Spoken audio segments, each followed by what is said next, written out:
Bonjour, je m'appelle le docteur Dominique Dangean, je suis dermatologue à Paris et je vais vous parler du masque de grossesse.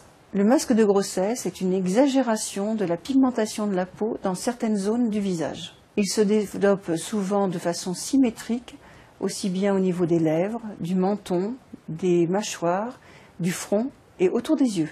Cependant, on l'appelle masque de grossesse, mais il ne survient pas uniquement pendant la grossesse.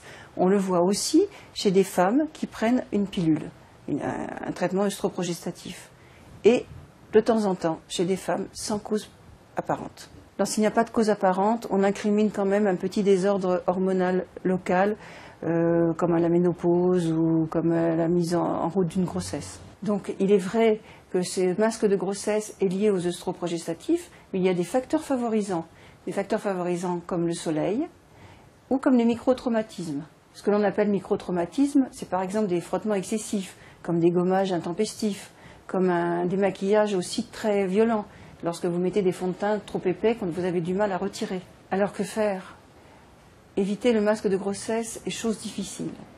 Le meilleur conseil que je puisse vous donner, c'est vous protéger du soleil, mettre un écran vraiment total, une casquette, un chapeau pour vous protéger des rayons solaires.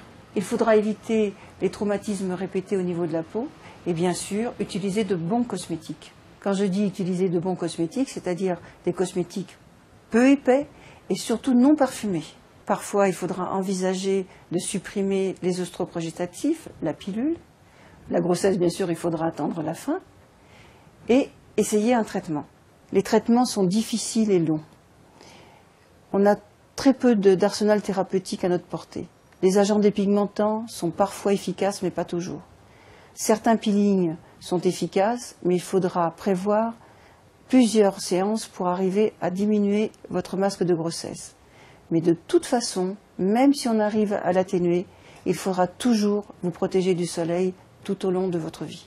Donc le meilleur conseil que je puisse vous donner, c'est la protection solaire. Une bonne crème solaire, mais attention, une bonne crème solaire ne veut pas dire que vous pouvez vous exposer plus longtemps.